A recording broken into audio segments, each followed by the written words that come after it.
Perdona lo que no puedes olvidar por Lisa Terkeurst. Capítulo 8. Lo incambiable parece imperdonable.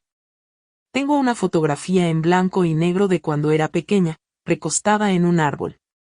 La encontré en una caja que contenía todo lo que quedaba de mi infancia. De niña a la boda, décadas de mi vida habían quedado ocultas. Mi madre acababa de darme la caja después de limpiar su desván. Ella estaba haciendo espacio. Ahora yo estaba haciendo camino a través de la hechura de mi vida. La foto mía recostada al árbol conserva mis secretos, tanto como conserva mi apariencia de aquel entonces. La saqué y la puse en mi tocador. En esa foto, yo tenía el pelo largo y castaño, y parecía que el sol lo había besado y tornado casi rubio alrededor de mi rostro. Colgaba en tirabuzones desarreglados, algo enredados, pero de una manera hermosa. Mi piel tersa. Mi cuerpo pequeño. En verdad no estaba sonriendo. Parezco ensimismada. Nadie podría haber sabido con qué desespero anhelaba ser rescatada. Estaba practicando una habilidad que nadie tuvo que enseñarme. Escondiéndome dentro de mí misma. Esta foto fue tomada durante la época en que el vecino de mi abuela abusaba de mí. Había abusado de mi cuerpo, pero también había tratado de destruir mi mente y mi alma.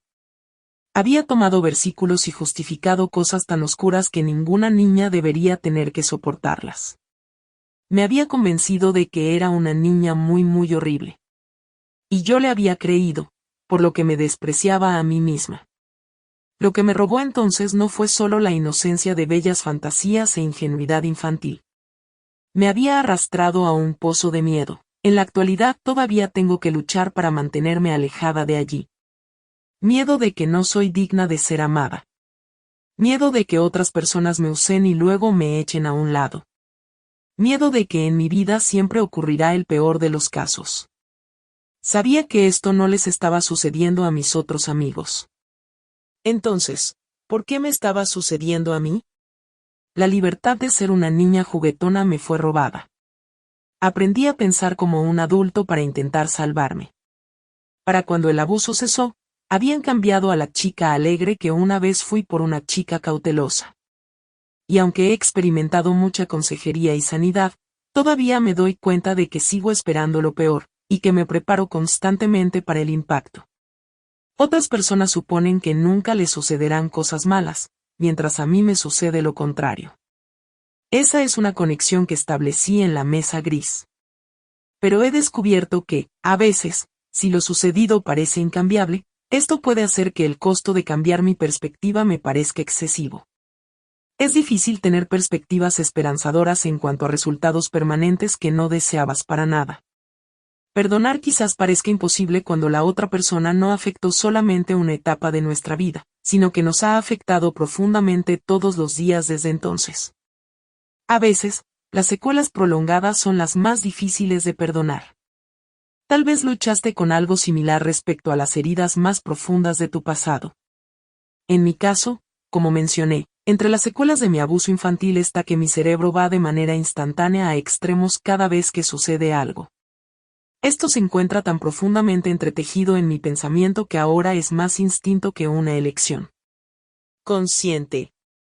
Incluso cuando me estoy divirtiendo, me doy cuenta de que estoy conteniendo la respiración, pensando en todo lo que podría salir mal.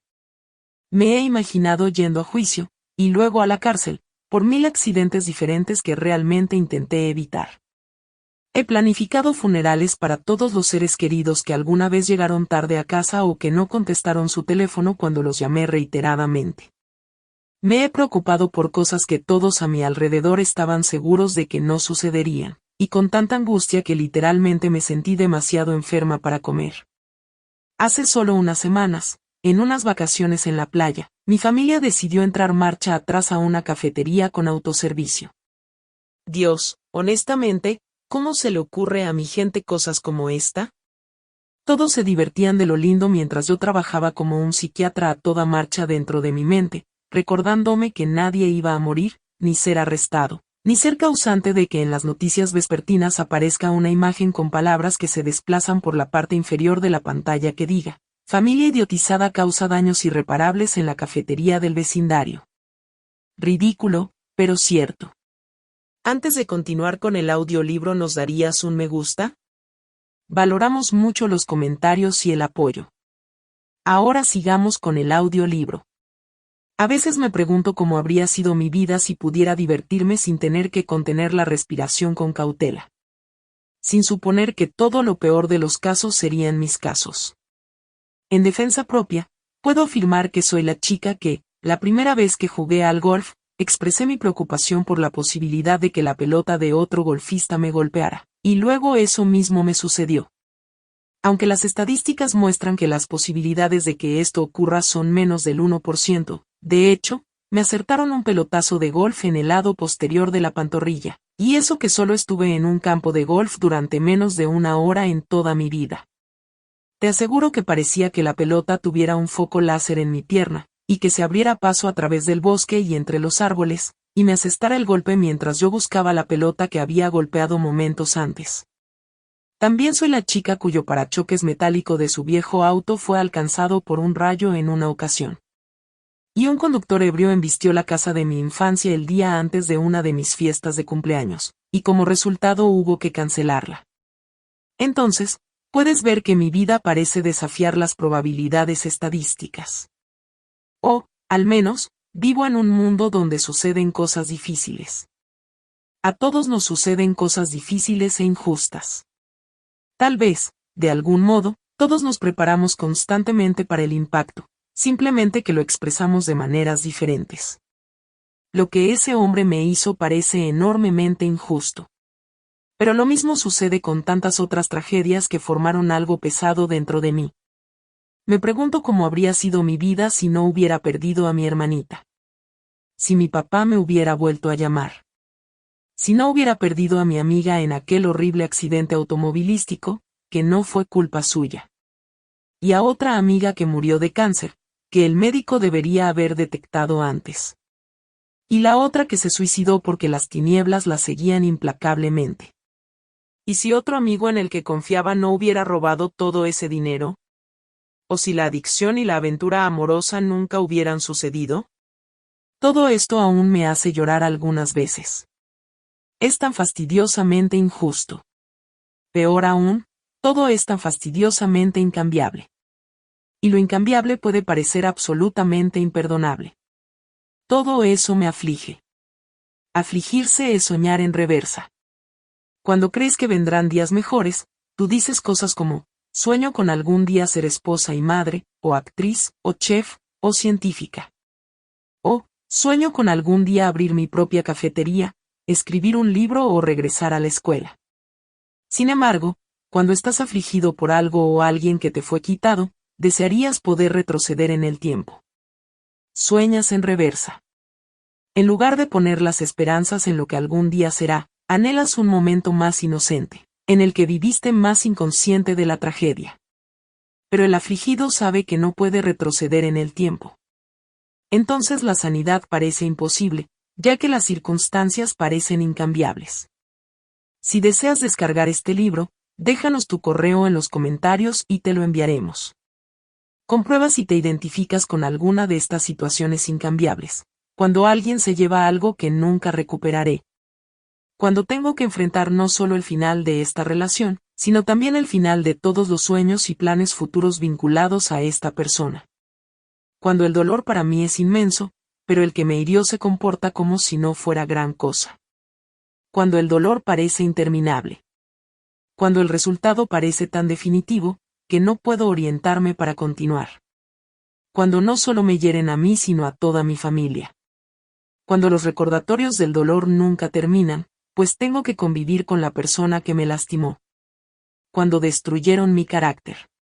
Cuando me arruinaron la oportunidad por la que me había esforzado toda la vida. Cuando le quitaron la vida a alguien que amaba. Cuando me hirieron tan profunda y gravemente, que temo que nunca más volveré a la normalidad. Estas son declaraciones que laten no solo con dolor y pérdida, sino con una aflicción tan profunda que es completamente exasperante pensar que el perdón debería aplicarse a casos así. E incluso si ya decidiste perdonar, ¿Cómo perdonas cuando los que te lastimaron no pueden o no están dispuestos a cooperar? Tal vez se niegan a dejar los malos comportamientos. Quizás ya no estén vivos. O no sabes dónde están. O contactarlos sería peligroso o doloroso. O temes que luego esperen una relación restaurada, lo cual por tu parte no es posible. O no estarían dispuestos a cooperar en el proceso de perdón. O manifestar palabras de perdón directamente a ellos incitaría el caos porque ellos no creen que necesitan ser perdonados. Incluso que lograría el perdón en estas situaciones. ¿Por qué atravesar el profundo trabajo de perdonar si en realidad no marcaría ningún tipo de diferencia? ¿Y cómo hacerlo si parece que estás profiriendo palabras al aire sin que nadie las escuche, ni las reciba, ni responda nada? Comprendo todas estas preguntas, porque yo también las hice y luché con ellas. Y aunque seré la primera en levantar la mano y admitir que el perdón es un paso difícil de dar, también es el único paso que conduce a algo bueno. Cualquier otra opción, incluida la opción de no hacer nada y permanecer donde estamos, solo añade dolor al dolor. ¿Pero qué posición adoptamos para perdonar? A continuación expongo algunas verdades a las que he estado aprendiendo a aferrarme en mi corazón cuando tengo luchas en el proceso de avanzar hacia el perdón. 1. El perdón es más satisfactorio que la venganza. Estoy de acuerdo en que la persona que te hirió debería pagar sus ofensas y delitos en tu contra. Pero tú no deberías tener que pagar por ellos.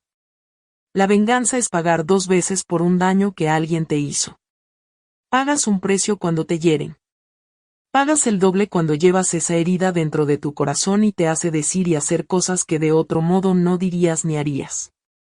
Quizás pienses que devolver la ofensa te hará sentir mejor a corto plazo, pero a largo plazo el costo emocional y espiritual es mucho mayor del que hubieras querido pagar alguna vez.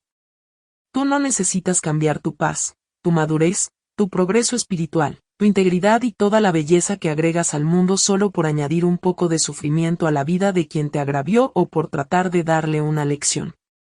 Lo único que tu venganza logrará es agregar tu mala acción encima de la suya. El perdón entrega al Señor tu necesidad de que la persona sea castigada o corregida, cediéndosela al único que puede hacer esto con las medidas correctas de justicia y misericordia. El perdón no libera de responsabilidades a la otra persona. En realidad la coloca en las manos de Dios. Y luego, a medida que avanzas en el proceso de perdón, tu corazón se suaviza. Con el tiempo, descubrí un reblandecimiento dentro de mí que realmente desea que no ocurra más daño, ni para ellos, ni para mí, ni para ninguno de los demás implicados. Solo quiero paz. La paz del perdón es más satisfactoria que la venganza. Si es posible, y en cuanto dependa de ustedes, vivan en paz con todos. No tomen venganza, hermanos míos, sino dejen el castigo en las manos de Dios, porque está escrito, mía es la venganza, yo pagaré, dice el Señor. Antes bien, si tu enemigo tiene hambre, dale de comer, si tiene sed, dale de beber. Actuando así, harás que se avergüence de su conducta. No te dejes vencer por el mal, al contrario, vence el mal con el bien. Romanos 12, 19-21, 2. Nuestro Dios es un Dios que sí hace. Hace poco participé en una sesión de preguntas y respuestas donde alguien en la audiencia preguntó, ¿cómo puede Dios simplemente quedarse sin hacer nada? El dolor en su pregunta era profundo. El dolor en su fe era real. Y, por supuesto, yo entiendo cómo uno se siente. Recuerdo que me sentí sumamente desilusionada durante mi travesía con Art. Durante años, todo lo que pude ver desde mi perspectiva era que Bart estaba haciendo lo que le daba la gana sin la aparente intervención de Dios. Y cuando estás sufriendo tanto que aún tu siguiente suspiro parece insoportable, y el causante del dolor parece floreciente y próspero, es fácil comenzar a suponer que Dios no está haciendo nada. No obstante, no servimos a un Dios pasivo. Él siempre está obrando. Una de mis historias bíblicas favoritas es la de José. Atravesó años de rechazo, falsas acusaciones, encarcelamiento injusto, y al parecer fue olvidado, pero con Dios, siempre hay un entretanto. Dios estaba produciendo algo que solo él podía hacer con las circunstancias. De José. Estaba colocando a José y preparándolo para usarlo a fin de salvar las vidas de millones de personas durante una hambruna que de otro modo habría destruido varias naciones. Dios siempre está haciendo algo. No sé cómo funcionó este principio con el hombre que abusó de mí. A veces, a diferencia de la historia de José, no alcanzamos a ver, desde este lado de la eternidad, cómo Dios estaba obrando en nuestras experiencias más dolorosas. Sin embargo, puedo dejar que la manera en que Dios obró en la historia de José sea un recordatorio de su fidelidad en mi historia. Ahora he podido tener conversaciones con Noah que me permiten regresar y corregir algunas de mis suposiciones de que para él la vida era divertida y fantástica durante los años en que estaba viviendo una mentira. Dios estaba obrando en mi esposo, incluso cuando yo no podía ver evidencia de eso. Pero aún más, el pecado en sí mismo contiene un castigo inherente. Art te diría hoy que en aquel entonces se sentía horrible. Se sentía atrapado dentro de una mentira que le obligaba a montar un espectáculo, para dar la impresión de que estaba viviendo el mejor momento de su existencia. Pero ese espectáculo requería sustancias sedantes que lo estaban matando. Era una trampa con dientes horribles, clavados tan profundamente en su alma, que no puede hablar de esos años sin rogar a los demás que no caigan en este mismo tipo de pesadilla. El pecado siempre se disfraza de diversión y juego. Pero corre la cortina del corazón humano engañado, y lo que encontrarás allí escondido te hará caer de rodillas y orar por esa persona. Y tal vez esa es la razón por la que Dios nos enseña a orar por nuestros enemigos. Job 15:20 nos recuerda, el impío se ve atormentado toda su vida. Y Salmos 44 horas y 15 minutos plantea, la ignominia no me deja un solo instante. Se me cae la cara de vergüenza. El pecado, como señala Agustín, se convierte en el castigo del pecado, pero nunca olvides que Dios está allí en medio de todo. Independientemente de la buena apariencia que alguien le pueda dar a las decisiones pecaminosas, esa no es la historia completa. Dios sabe toda la verdad. En el caso de Arch, Dios no solo estaba tratando de cambiar su comportamiento, estaba rescatando su alma. Nunca hubo un solo momento en el que Dios estuviera de brazos cruzados. 3. El que te agravió también sufre dolor. Sin compasión, resulta muy difícil perdonar genuinamente a alguien. Y es muy difícil tener compasión de alguien que no te ha mostrado compasión en absoluto. Entonces, en vez de comenzar intentando sentir compasión por alguien que te ha lastimado, comienza por tener compasión por el dolor que tuvieron que sentir para tomar las decisiones que tomaron. El que causa dolor sufre dolor. No me es necesario saber nada sobre sus heridas para saber que existe dolor. En algún momento, alguien trató brutalmente su inocencia. O los hizo sentir aterrorizados, echados a un lado, golpeados, invisibles, desapercibidos, no deseados o avergonzados. Lo más probable es que haya sido una combinación de varios de esos sentimientos. A ese hombre que me dañó, a menudo me lo imagino como un niño pequeño, desesperado porque alguien tuviera compasión de él. Si puedo sentir compasión por su dolor, entonces puedo tener suficiente compasión para ayudar a que mi perdón sea genuino. Si bien todo esto es muy útil para mantener mi corazón sensible y dispuesto al perdón, no estoy hablando de sentir remordimientos de culpa que justifiquen un comportamiento que no debería justificar en nombre de la compasión. No obstante, puedo dejar que la compasión me ayude a nunca avergonzarlos ni a negarme a perdonarlos. Una de las personas que más me hirió parecía haber llevado una vida perfecta. No hubo abuso aparente, ni abandono ni adversidad de ningún tipo. Sin embargo, lo que parecía ser perfecto estaba lleno de un dolor oculto. Y cuando lo supe todo, lloré. Por su dolor. Por mi dolor. Porque ningún ser humano transita por la vida sin ser profundamente herido en algún momento. La aflicción nos llega a todos. Más bien, sean bondadosos y compasivos unos con otros, y perdónense mutuamente, así como Dios los perdonó a ustedes en Cristo. Efesios 4:32, 4. El propósito del perdón no siempre es la reconciliación. En algunos casos, mantener la relación funcionando simplemente no es una opción. Pero eso no significa que el perdón no sea una opción. E incluso cuando la reconciliación es viable, Debe trabajarse muchísimo en la relación como parte del proceso de volver a estar juntos. El perdón no significa que la confianza se restablezca de inmediato, o que las dinámicas relacionales difíciles se arreglen instantáneamente. La esencia del perdón es mantener tu corazón limpio, cooperando con el mandato de Dios de perdonar y manteniéndote en una posición para poder recibir el perdón de Dios. El perdón no siempre arregla las relaciones, pero ayuda a enmendar el corazón herido. Si es posible, y en cuanto dependa de ustedes, vivan en paz con todos. Romanos 12:18. El propósito de mi instrucción es que todos los creyentes sean llenos del amor que brota de un corazón puro, de una conciencia limpia y de una fe genuina. 1 Timoteo 1:5. El enemigo es el verdadero villano. Sí, las personas tienen la opción de pecar o no contra nosotros. Y es cierto, cuando nos hieren, la persona que nos hirió le hizo de buena gana el juego al enemigo. Pero me ayuda a recordar que esta persona no es mi verdadero enemigo. El diablo es real y lanza un ataque directo contra todas las cosas buenas y reales. Él odia la palabra juntos, y obra especialmente con gran intencionalidad contra todo lo que trae honor y gloria a Dios. No obstante, en la Escritura se nos señala que podemos hacer frente a las artimañas del diablo. En Efesios 6:11, la palabra puedan en el griego original es dinastai, que significa, soy poderoso, yo tengo el poder. 2. No estamos impotentes cuando el enemigo incita problemas entre nosotros. El secreto es ser consciente de esto. El poder no está en duda. Pero nuestra conciencia de esto a menudo aumenta y disminuye según nuestra voluntad de poner en práctica lo que la palabra de Dios dice que hagamos en tiempos de conflicto. Discúlpame si ahora me estremezco. Esto me toca muy de cerca.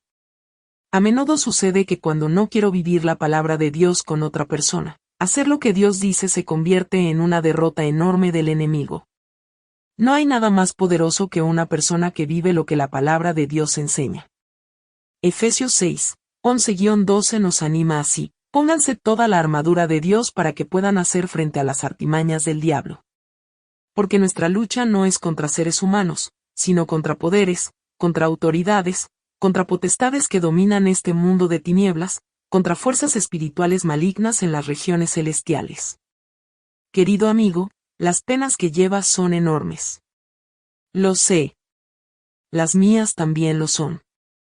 Y tu anhelo por deshacer algo que ha sido hecho es bien comprensible. Y sinceramente, creo que en ciertos niveles es honorable. Está bien que desees que las cosas cambien, y al mismo tiempo, que aceptes que en este lado de la eternidad no puedes hacer que todo, o todos, cambien de la manera que piensas que deberían. Puedes llevar ambas cosas. Puedes honrar ambas cosas. Y con esto puedo suspirar aliviada, ya que cuando la verdad innegable se añade a mi perspectiva hace que incluso lo incambiable sea perdonable. Nada de esto es sencillo. Estas no son verdades solamente para leerlas. Debemos sentarnos con ellas. Y dejar que se asienten. Hasta que podamos atrevernos a caminar en ellas. Vivirlas. Y tal vez incluso un día declararlas como verdades que hemos decidido poseer. No hay nada más poderoso que una persona que vive lo que la palabra de Dios enseña.